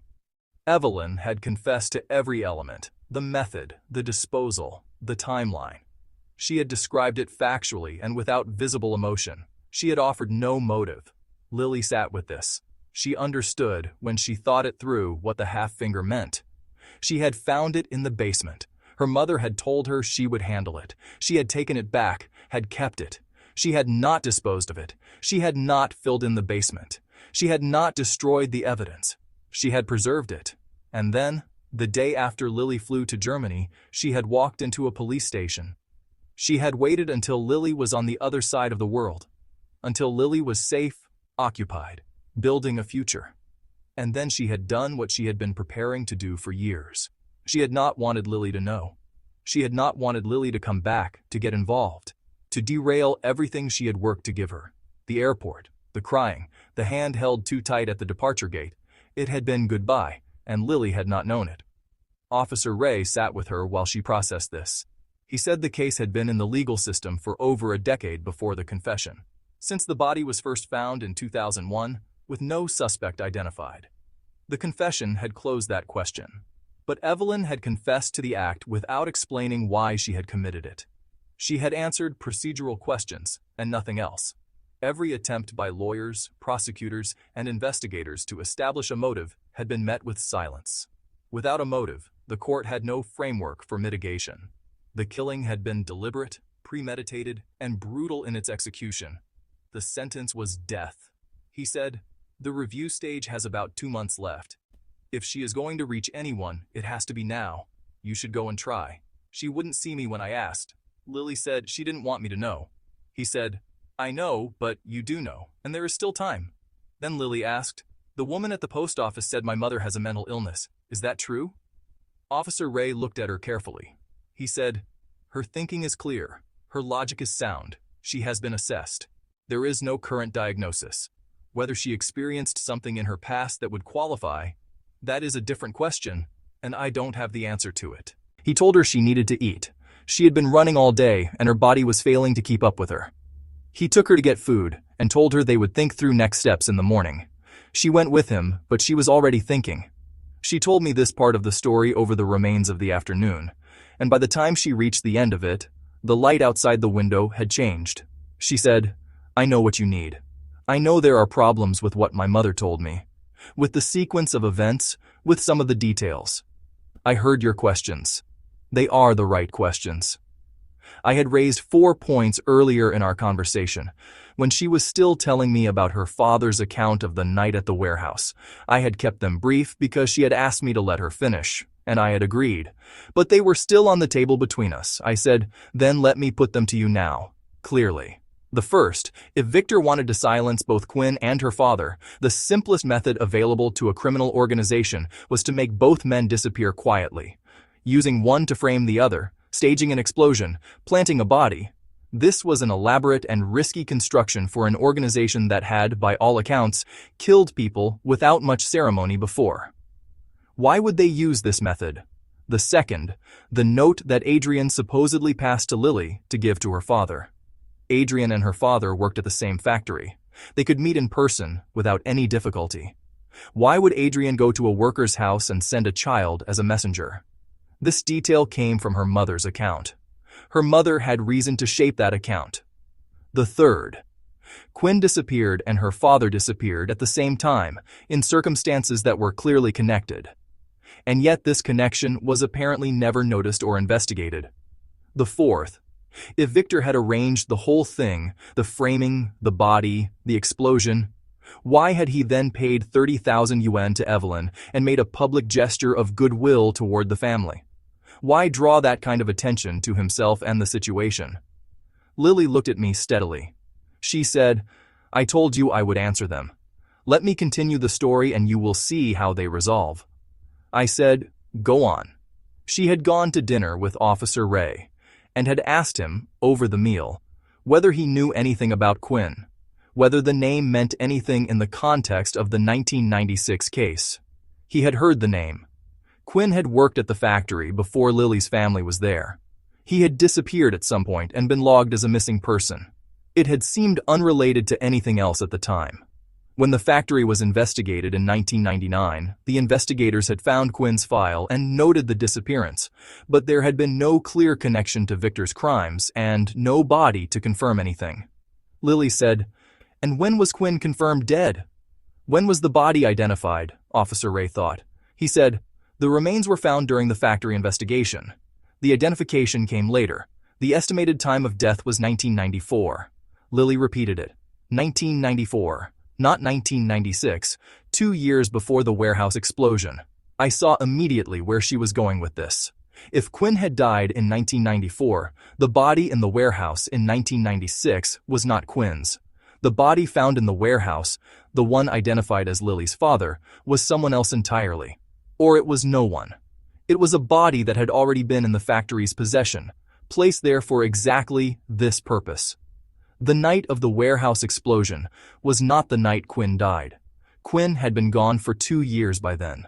Victor's organization had killed him in 1994 and kept the fact buried until the inspection team arrived in 1999. Which meant the body in the warehouse had not been Quinn's, and could not have been staged by her father in the way Evelyn had described. The specific detail at the heart of the story, Evelyn had told Lily that Vincent had switched clothes with Quinn's body and used it to fake his own death, was built on a timeline that did not hold. Lily looked at me. She said, "You were right that something was unreasonable, but now I finally understand which part." Lily stopped speaking. She sat across from me with her hands still in her lap and said nothing for a moment. When she spoke again, her voice was quieter than it had been at any point in the afternoon. She said, "The man who protected me from the bullies, that was not my father. The man who bought me the crystal ball and packaged it as a Christmas gift, that was not my father. The 9-ring puzzle, the basement, the sounds I heard when I was 8, none of it was him. The only true thing was the warehouse. That night really happened, and he really left. But everything my mother told me about the years afterward, about him watching over me, about him being close by, about the basement visits and the gifts and the interventions, all of it was built out of things my mother had done herself and wrapped in his name so that I would not feel alone." She had taken the real memory, her father's face, his voice, his hands working the 9-ring puzzle, and placed it over a different truth. She had given Lily a father who was still present, still protective, still watching, because she knew that Lily could not survive on grief alone, and she had done it so completely and for so many years that Lily had never questioned it. She said, "I was still very young when she started. She knew what I needed to believe. She knew me better than I knew myself. So she mixed the real with the invented. The warehouse explosion was real. Her father's gentleness was real. His love for her was real. And she used all of that as a container for a story that was half-constructed. She had read enough about psychology to know how a child's memory works. She had practiced on Lily for years. By the time Lily was old enough to question things, the story had been reinforced so many times that it felt like bedrock. I said nothing. I let her sit with it. She said, "She understood what I was willing to believe. I wanted my father to be alive. I wanted to believe he had never stopped looking after me. And she gave me that. She gave me something to hold on to while she did what she needed to do alone." Officer Ray had told me, when I called him later, that the town had long suspected the report that eventually brought the inspection team in 1999 had not come from an official source. Someone had found a way to get information out, not through the normal channels, which were too close to Victor's influence, but directly to a provincial authority. The document was precise and technical. It described the unlicensed workshop network, the safety violations, the falsified permits, with the kind of detail that came from someone who had spent time gathering it carefully. The police had never been able to identify who sent it. Officer Ray said, "The town always thought it was someone from outside, someone with connections. Nobody could work out who had that kind of knowledge and that kind of reach." Lily had been thinking about this on the train back from the post office, in the 2 hours between one discovery and the next. She had thought about her mother sitting at the desk in the evenings during Lily's elementary school years, head bent over books, writing in notebooks she said were reading notes. She had thought about the psychology books on the shelf. Too many for someone who had only used them to help a grieving child. She had thought about who, in the mountain town, would have had access to Quinn's original documentation of the unlicensed workshops. Quinn had given that documentation to her father before he disappeared. Her father had left, but the documents had been in the house, and her mother had stayed. She had thought about her mother's teacher, the one who had dismissed her in class for disagreeing about ostriches, who had been forced to back down, who had still been carrying the guilt of it decades later. The one who had looked at Lily and called her by her mother's name, because the resemblance was still, after all those years, exact. She had thought, her mother had been the best student in that school. She had been the kind of person who did not drop arguments, who did not accept authority simply because it was authority. She had been forced to leave that school by her family's fear of her being too much, but she had never stopped being who she was. The next morning, Lily went looking for her mother's old class teacher. She found him through the school records. He was old now, white-haired, frail, with the confused manner of someone whose mind no longer moved at the speed it once had. But when she asked him about her mother, the confusion cleared. He gave her a clear and unambiguous answer: the third hospital in the city. He remembered exactly. She stood up to leave. From behind her, the teacher said her mother's name. She turned around. He was staring at her with an expression she did not expect, not recognition, but something worse. A guilt that had been sitting undisturbed for decades and was now in the presence of her face, coming back to the surface. He said, "It was the teacher's fault. I'm sorry." He was not speaking to Lily. He was speaking to a girl he had failed 40 years ago, who looked back at him now through her daughter's eyes. She did not know what to say. She wanted to cross the room and tell him it was fine, that it had been a long time, that things had turned out, but she stopped herself. She was not her mother. It was not her forgiveness to give. She left without speaking and went to find the bus. On her way through the town, she passed the breakfast shop and the tailor shop where her mother had worked when Lily was small. The women there had known Evelyn, had kept track of her over the years, called out when they saw Lily pass. She did not stop. She passed Uncle Thomas on the street. She had not seen him since childhood. Since the one blind date that had actually seemed sincere, the man who had been genuinely kind and had not made the arrangement feel transactional. He stopped when he saw her. He said, "Your mother hid things from me." She stopped. He said, "After your father died, I was interested in her." She seemed open to it at first, but not long after we started meeting, she found a reason to step back. She said she was not ready. I accepted that, but I never fully believed it. I think she had already decided something, and the blind dates were something she was going through the motions of, for her parents' sake, and later for yours. She was not, at that point, looking for a companion. She was looking for something else. And whatever it was, she had already made up her mind about it. He said it without bitterness. He said it like a man who had had a long time to make peace with a door that had been gently but permanently closed. Lily thanked him and kept walking. At the hospital, the medical records from her mother's youth were still in the archive. But patient privacy applied regardless of circumstances. There were no family exceptions in the procedure. The doctor on duty was sympathetic. He could see that Lily was exhausted, that she had been traveling for days, that she was not making a casual request. He could not help her. She walked out of the hospital into the dark. She had been in motion for days and had not slept properly and had eaten almost nothing, and the darkness and the cold of the street hit her all at once.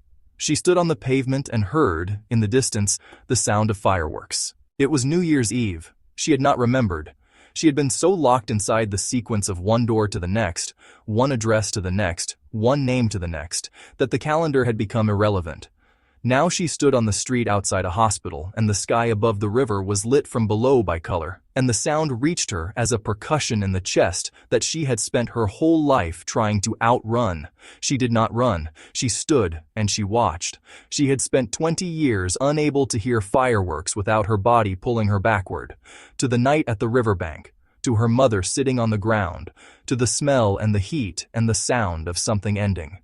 She had learned to manage it, to redirect her attention, to put distance between herself and the sound.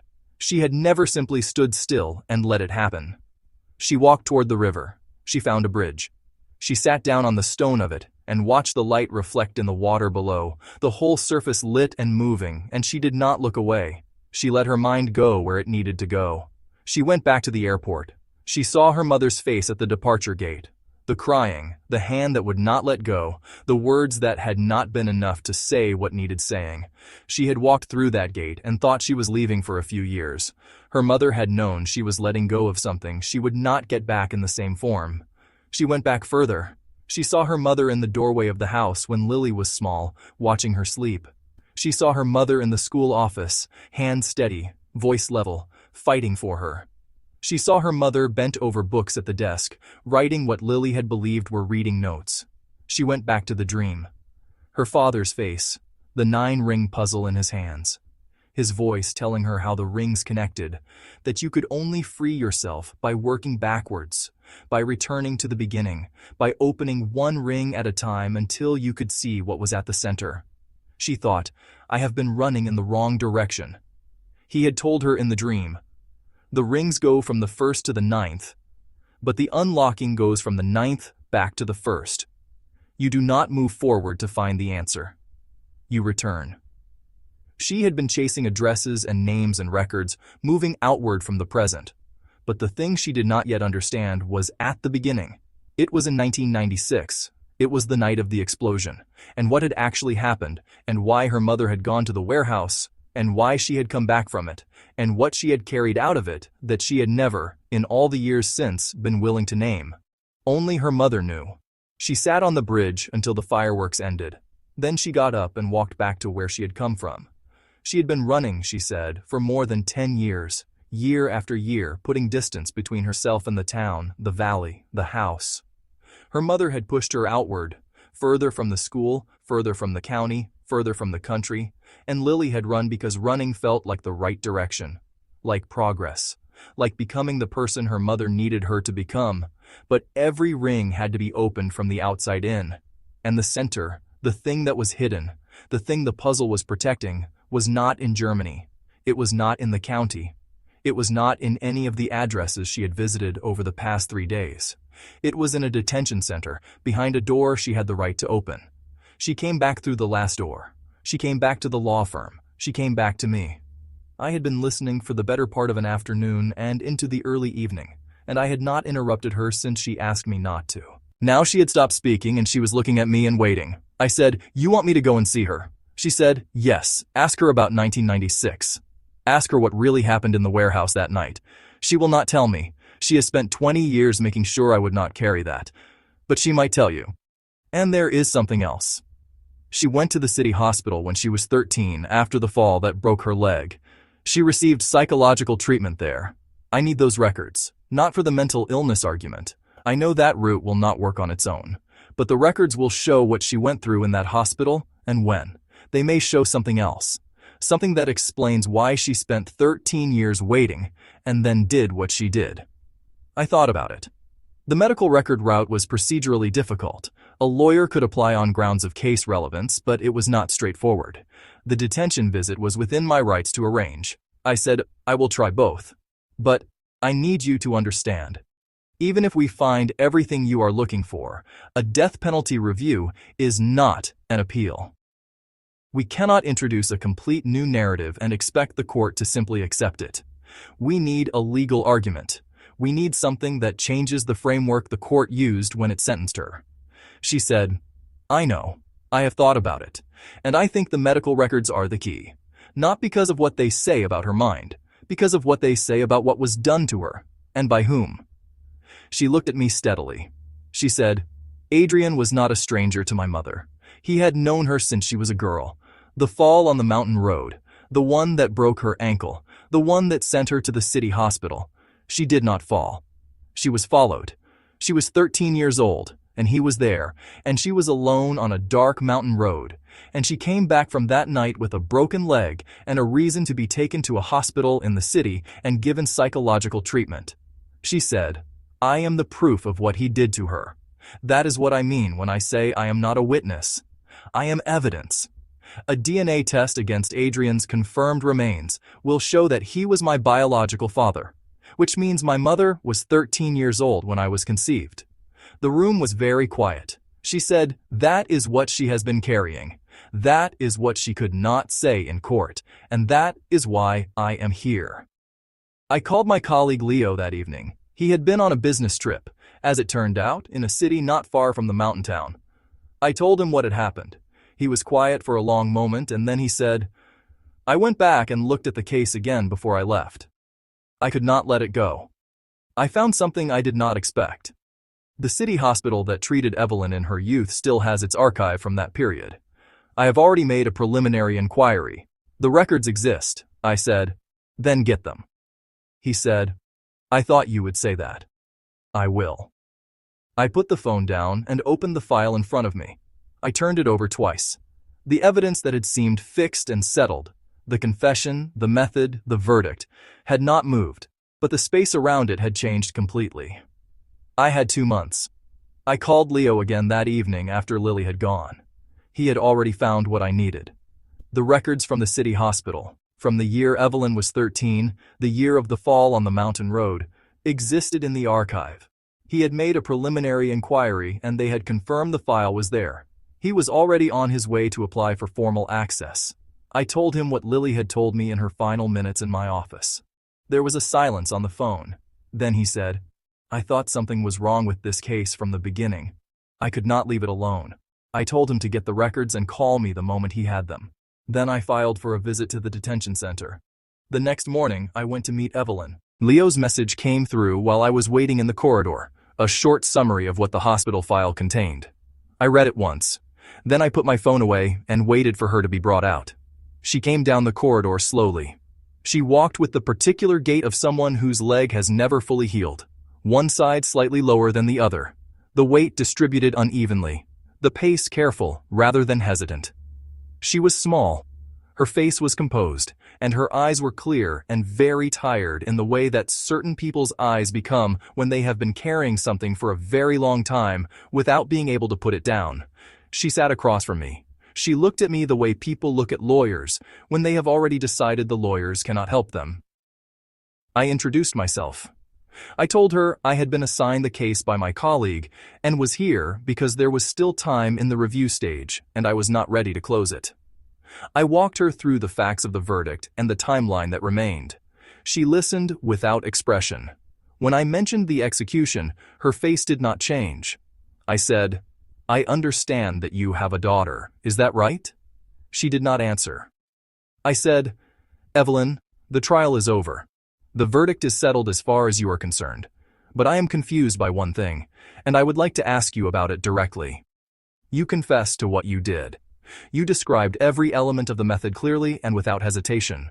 You have answered procedural questions, but you have not at any point offered any account of why. Not to the investigators, not to the prosecution, not to the court.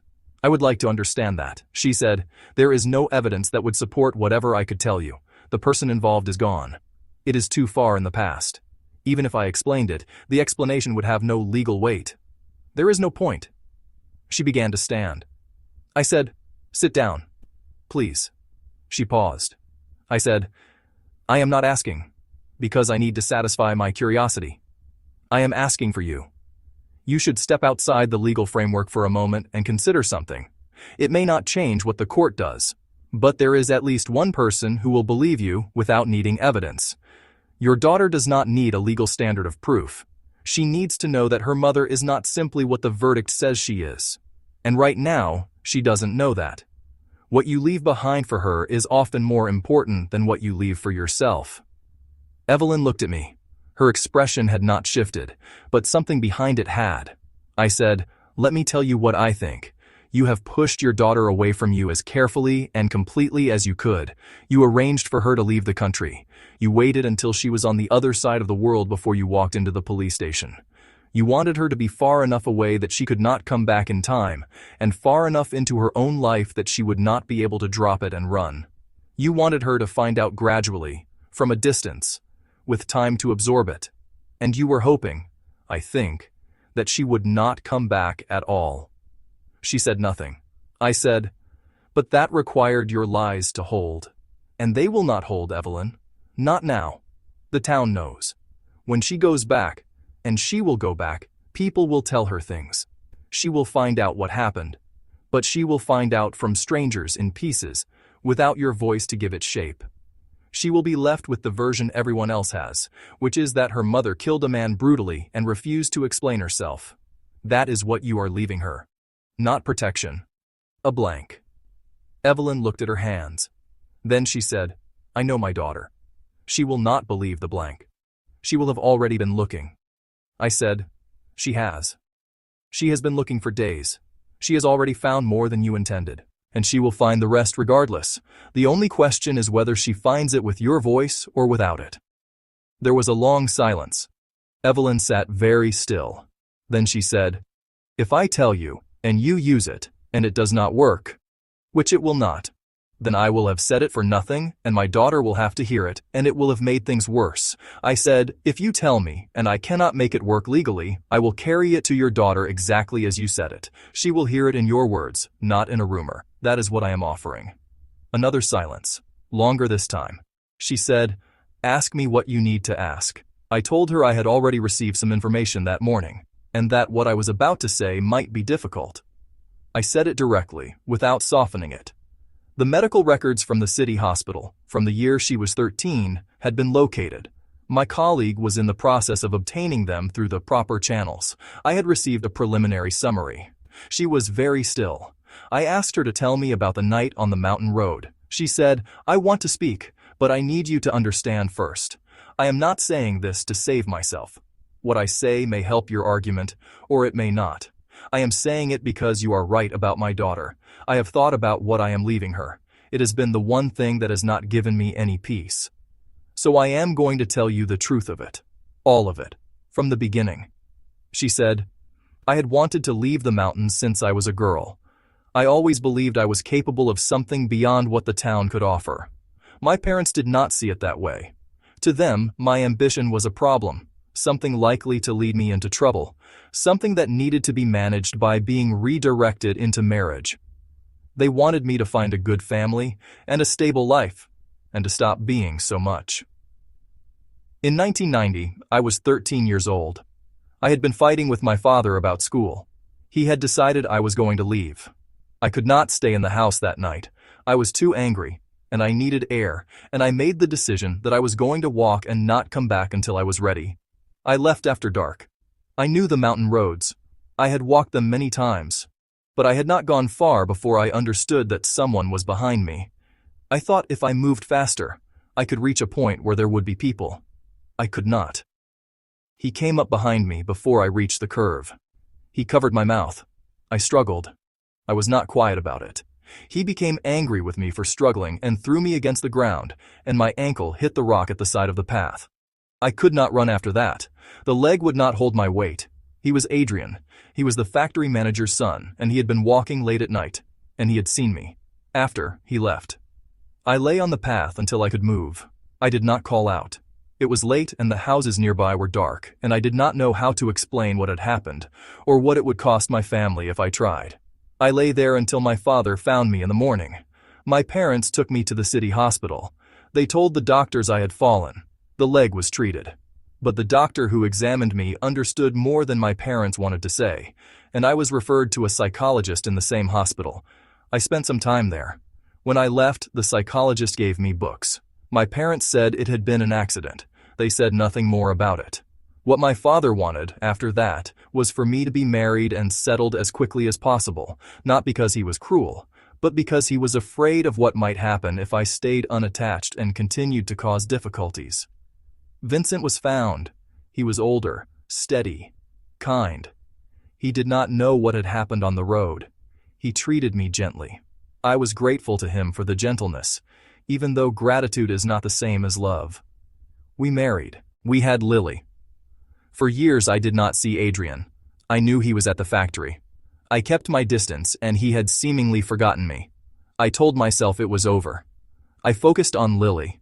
I focused on the ordinary mechanics of keeping a household running on very little. Then I went to the factory, and I saw him. He looked at me exactly as he had on the road, as though nothing had changed, as though I were simply an item in his inventory that he had not retrieved in a while and was now considering again. I understood immediately that I had been wrong. It was not over. It had never been over. He had simply not needed to act on it again until now. I went home and I did not go out unless I had to. I did not tell Vincent.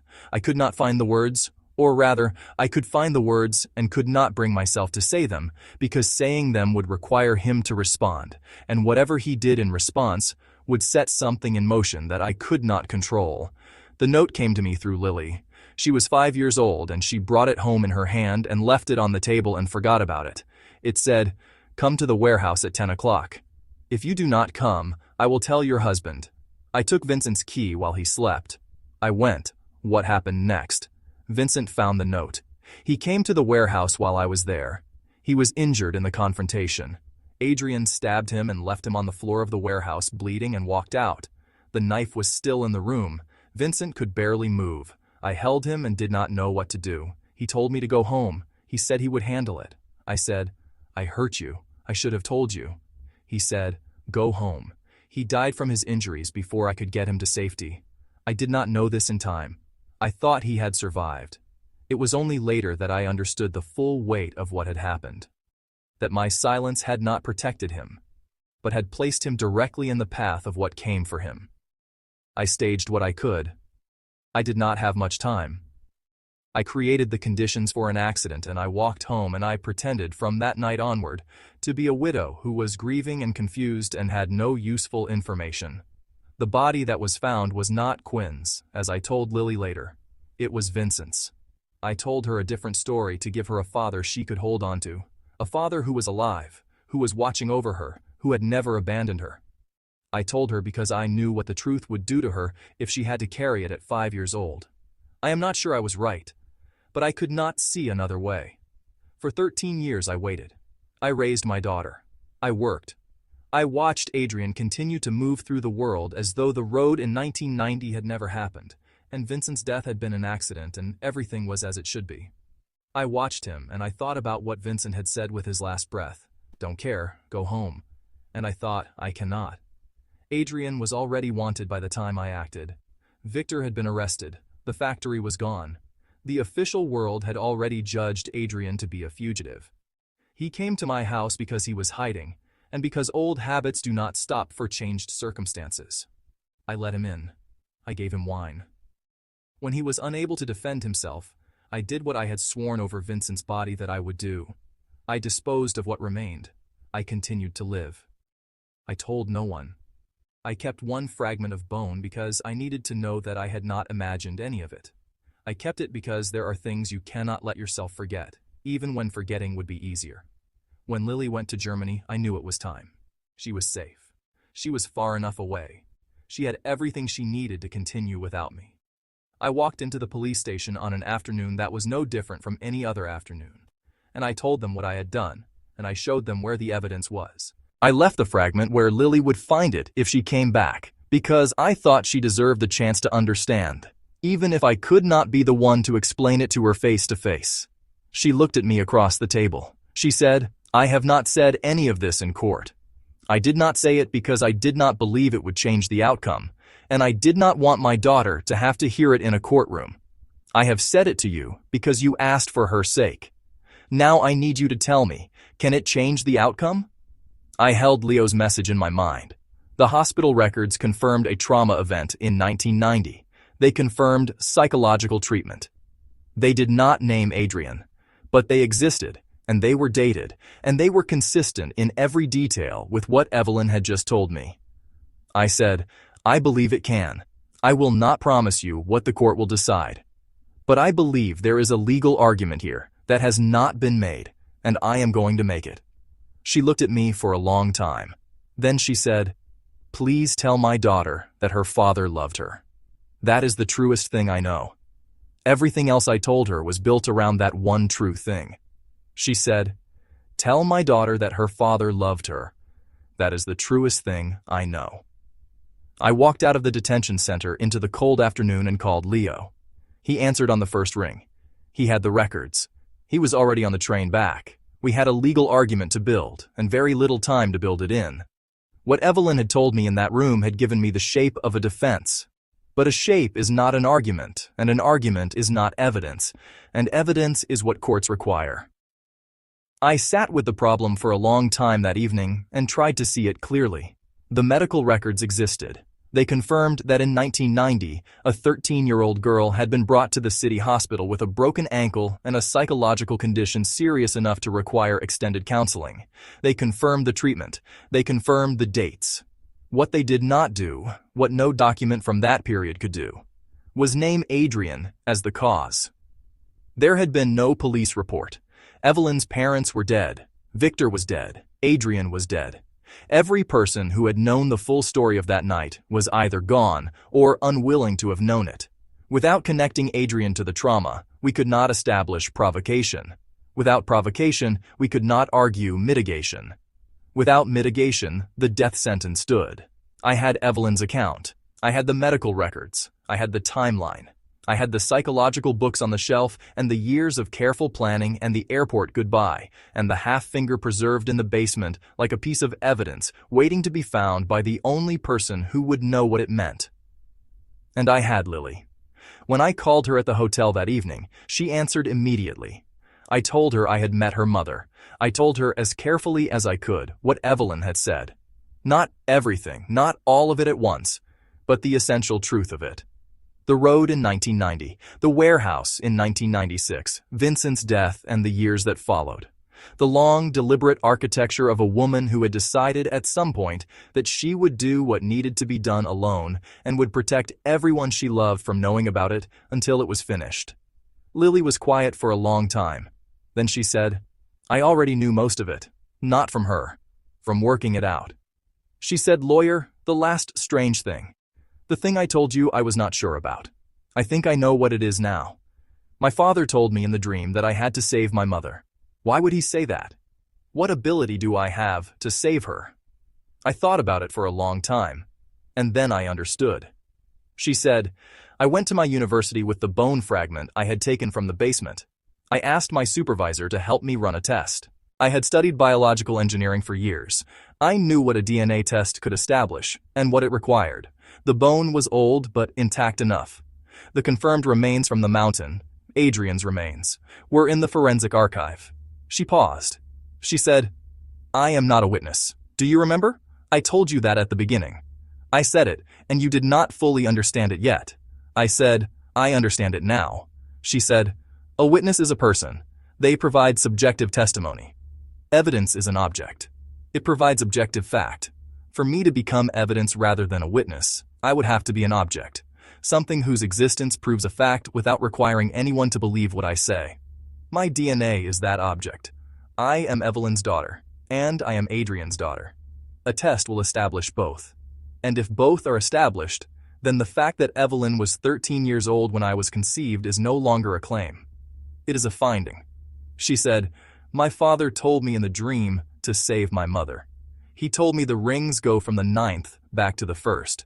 I had to go back to the beginning, back to 1990, before the warehouse, before the explosion, before any of it. The beginning was not the explosion. The beginning was the road. I said, we will need a formal judicial DNA identification. I will apply for it immediately. She said, I already have the results from my university test. I needed to verify before I came to you. That is why I waited so long to say it directly. I needed to be certain I was not wrong. She said, I am not wrong. Leo came back. We worked. We submitted the new evidence and our defense arguments to the Supreme Court at the fastest speed the system allowed. The hospital records, the DNA identification report, the testimony from medical staff at the city hospital who still had clear memories of a 13-year-old girl brought in with a broken leg and psychological trauma so severe they had considered involving the police. They had not involved the police because Evelyn's family had pleaded with them not to. The circumstances had been complicated. Victor's family was powerful and the town was small, and there were considerations that outweighed the formal procedure. The staff had accepted the family's decision, but they had not forgotten the case. 30 years was a long time, but what they had seen that year had stayed with them. We gave the court the psychological treatment records. We gave them the DNA findings. We gave them the testimony.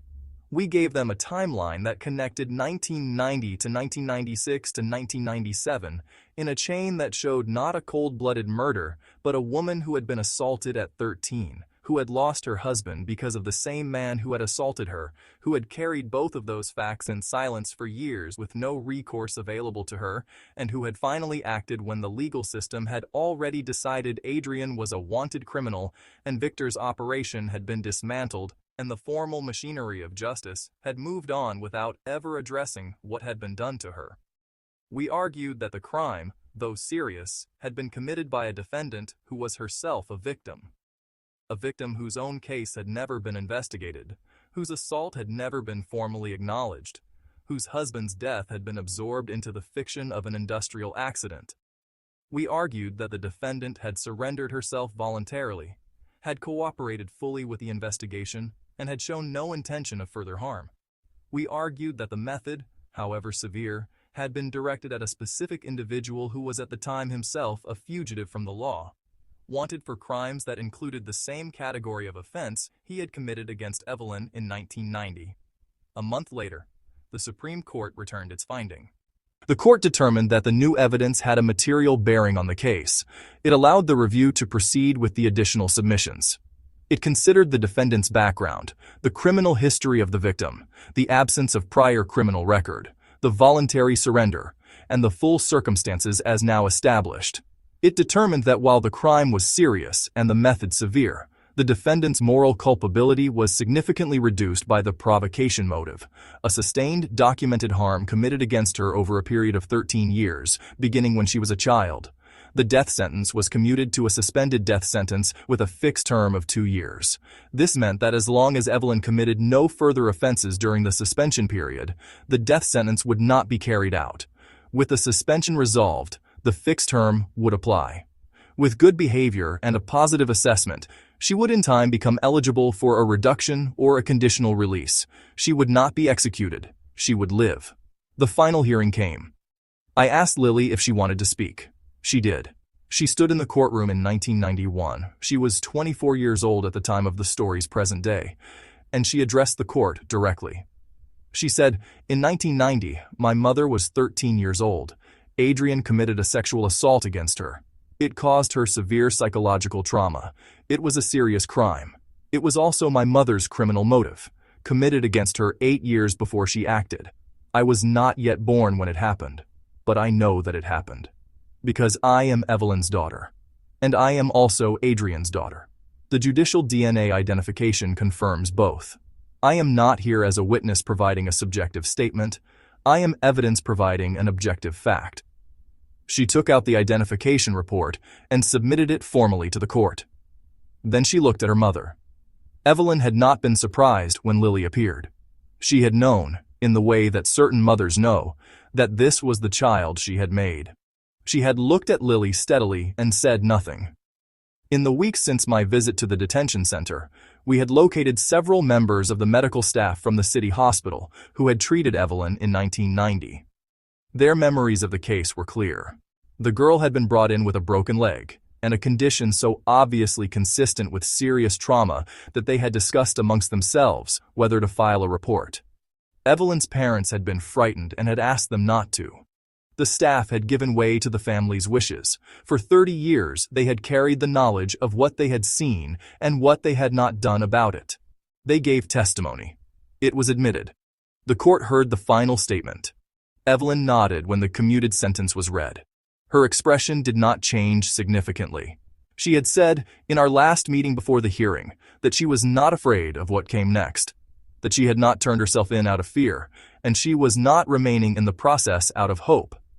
She had turned herself in because it was time, and she was remaining because her daughter had come back for her, and she could not leave Lily with nothing. In the public gallery, Lily sat very still through the reading of the decision. When it was over, she did not immediately move. Then she said, quietly enough that only the people nearest her could hear, "Mom, why didn't you speak? You always seem like someone who has no feelings. Do you really? You have raised me all this time just to leave me. Why did you hide it from me? Why did you carry all of it alone?" She said, I know why. You were afraid I would feel guilty, afraid I would feel that I should not exist, that being born from what he did made me less. You were afraid to let me know what you were protecting me from, because you thought knowing would hurt me more than not knowing," she said. But you have always loved me. I have known that. And now I know everything else too. I don't care about any of it.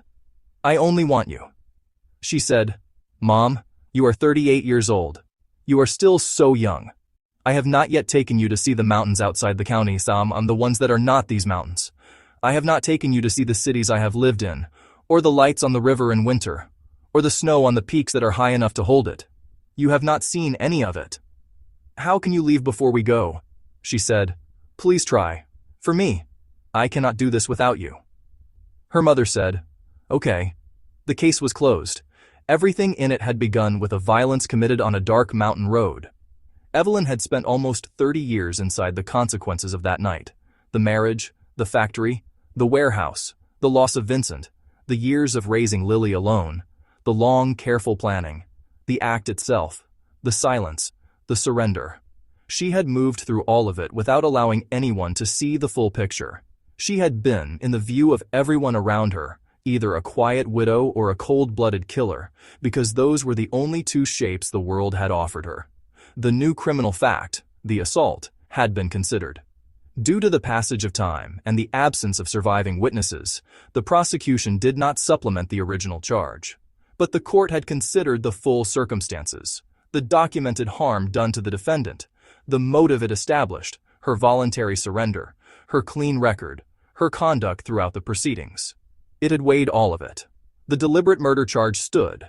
The method had been severe and the planning had been deliberate, and Evelyn had not disputed either. She had taken responsibility for what she had done from the first day she walked into the police station. But the sentence was reduced to a suspended death with a fixed term of 2 years. With the suspension resolved and with active rehabilitation, she would become eligible in time for a sentence reduction or a conditional release. She would walk out. Not soon, not easily, but eventually. Life, as the living sometimes need to be reminded, is not eternal in its difficulties any more than it is eternal in its gifts. It moves. It changes.